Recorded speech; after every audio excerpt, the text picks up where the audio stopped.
Anyway, episode 6, Rest and Ricklaxation, was one of the most interesting of season 3 so far. We learned so much about Rick and Morty and their characters, from them getting detoxified and seeing their detoxified versions of themselves, the things that they didn't really necessarily like about themselves personified. It was pretty cool to see. We learned a lot, like I said. But anyway, the writers, as always, threw in their fair share of obscure references and jokes that may have gone over your head, not to mention the occasional Easter egg. So let's go ahead and take a look at some of the things that I picked up on. Now, with that said, I am not perfect, and I know that I probably miss out on a ton of things and jokes and references and Easter eggs. So if there's anything that I missed in this video and you noticed, please drop a comment with it down below. I'd love to read over that and rewatch the episode and catch those things along with you guys. But with that out of the way, guys, let's go ahead and jump right in. And starting us off is in the very first intro scene. We see Jessica and her friends, and we overhear them talking. We overhear one of them say something about docking. Kind of love, like that docking kind of love. Oh, yeah. Like penis in the foreskin kind of love. Just like warm, just like... Docking is actually defined as the act of stretching one man's foreskin over another man's penis. So it appears that Jessica's friend is into some really kinky shit. This is also confirmed later in the episode when we hear the same character at the end of the episode making another odd comment. Have you ever been peed on before? Oh my god, yum. Also in the opening scene, we see Rick use a piece of isotope 322, which he found in episode 2 of season 3, to power the super laser that they used to escape the aliens that were chasing them. We see that Summer is watching the TV show, and it happens to be a reoccurring joke throughout the series. You don't know me. Next week on the days and nights of Mrs. Pancakes. You don't know me. Then let me get to know you, damn it. Uh-oh, spoilers. Miss Pancakes was first seen in the Inception episode in season 1, except now we do know her. You do me.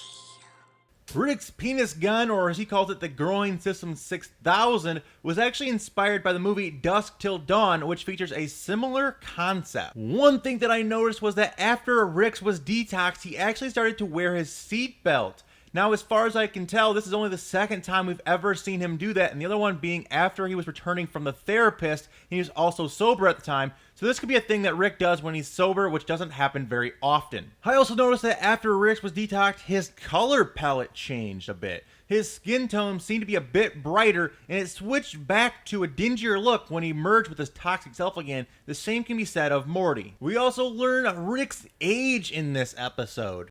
Get it. Merge with me and you'll know how to save him.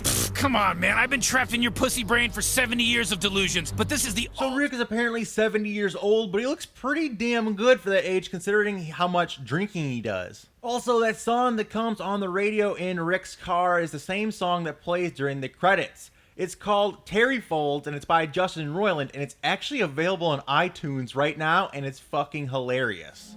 Squeeze him tight. You son of a bitch. Suck my holy flappy folds. Lick my flappy foldy hole. If you freeze frame in the family photos in the background in the fight scene where Rick is fighting his detox self, you can see that Beth has actually creepily pasted a picture of a horse head over Jerry's face in their wedding photo, which is both funny and creepy at the same time. And we can really tell that from this and the previous episode where she was gluing horse hooves together, that Beth is really starting to let the divorce get to her, and it's really starting to break her down. She might be losing her mind, her sanity, just a little bit. And these little details like this, hidden in the episode, really accentuate that. One of my favorite scenes from the episode was the one where Morty becomes a stockbroker, and he's on the phone call, he's trying to sell stocks, and everyone's like looking around and laughing. Super funny. To you. That's right. And ask around. I never do, Dwayne. Let me put this real simple. This stock is a beautiful redhead, recently single, not looking to date, but ready to fall in love. And fate has put her locker 2 down from yours, Dwayne. 2 lockers down. This scene, of course, is based off the popular movie The Wolf of Wall Street, where Jordan Belfort is making his penny stock sales and he makes that phone call. Super funny. Love they threw this in this episode. Also, not entirely sure why, but Toxic Morty appears to be very good at making pottery, so that's a pretty cool fun fact, I guess. Now, one of the funniest jokes in the entire episode went completely over my head the first time I watched the episode. I mean, I just didn't pick up on it at all. I didn't understand it. But when I rewatched it, I picked up on it, and then I Googled it, and it's fucking hilarious. And this is when Morty returns from the bar with that girl he picked up. He asks Rick a really quick question. He's a scientist. Hey, Rick, are you familiar with Benoit technology? Morty. It actually turns out that Benoit technology is actually a female sex toy device that is used to tighten the woman's vagina. This fits perfectly with the scene because, as we learned shortly after that, the girl's into kinky stuff. I mean, she has a safe word for Morty. It's actually sea cucumber, pretty funny. And she's also down for, apparently, sex dungeons. So like I said, this fits perfectly on with the scene. Is this like a sex dungeon? I guess I should have been paying attention. And also, before I get out of here, I kind of want to just break down a little bit more about the episode. It's not actually an Easter egg or a missed joke. It's just something that the episode might have been kind of confusing about, and he really had to think about. So I'm going to go ahead and break this down. So in the episode, Rick said that the toxic goo versions of himself and Morty were based on the traits that Rick and Morty find to be toxic about themselves. Whatever traits they have decided to be healthy/toxic are subjective to their characters. It's whatever they think they are. This means that Rick believes his narcissism, loneliness, rudeness, and his attachment to Morty are all toxic. Problem! Oh, I had all my problems removed. My entitlement, my narcissism, my crippling loneliness, my irrational attachments. They must be somewhere. They ain't over here, bro. I'm not going back in there! Rick believes that his attachment or his love for Morty is actually unhealthy, but he does it anyway because he just can't help but care for him. This is something that reminds me of the episode 1 from season 3 when we see the Citadel Ricks and the guy says that C-137, Rick is love for his grandchildren is irrational and it makes him a rogue Rick, and that's why he cares about them. Disney bucks at a Caesar's palace here. That's a bluff. He's bluffing, sir. He loves me. You're a rogue Rick. Irrational, passionate. You love your grandkids. You came to rescue them. So Rick knows that his love for Morty is actually dangerous, but he chooses to do it anyway.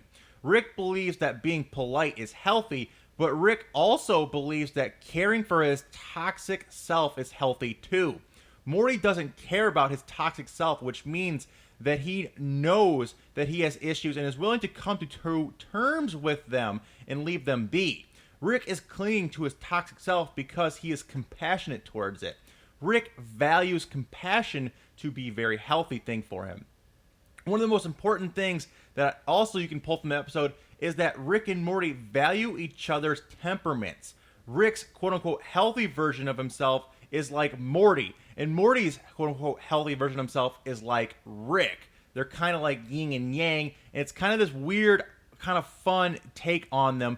It's like if Rick's conscious found its way into Morty, and it's kind of like if Morty's conscious found its way into Rick, what they would kind of hypothetically be like. And it was fun to see that. And I want to say a special thank you and shout out to the Reddit user Kelly Marie 678 for coming up with such a great way of putting those meanings and interpretations of last episode into words. Leave a link to the original article down below.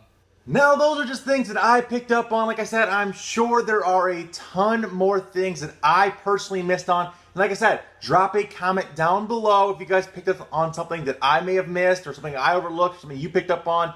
And make sure you guys are leaving a comment down below. But now, guys, it's time for the giveaway. Like I said, this is a hardcover book of Rick and Morty. There are 10 comics in here. Full Series 1. Super awesome hardcover. Very, very cool book. All kinds of great, hilarious stories. Great artwork. And it even has a little sound clip that it plays. And just like I said, super cool book. Going to be giving this away. And all you guys have to do to be entered to win this is like the video, be subscribed, and drop a comment down below. I will be picking from those comments at random a winner. And like I said, make sure you guys are subscribed. I'll be checking. And if you guys are subscribed, leave a comment. And you guys are entered for a chance to win this. And I'll pick the winner and I'll DM that winner sometime next week. And then I'll ship this book out to them. Like I said, I really, really enjoyed this book. And it's awesome. So you guys are going to really enjoy it. Hopefully you guys will. And like I said, good luck to everyone that enters. And remember guys, that it's always payback time somewhere. Until then guys, take it easy and peace out.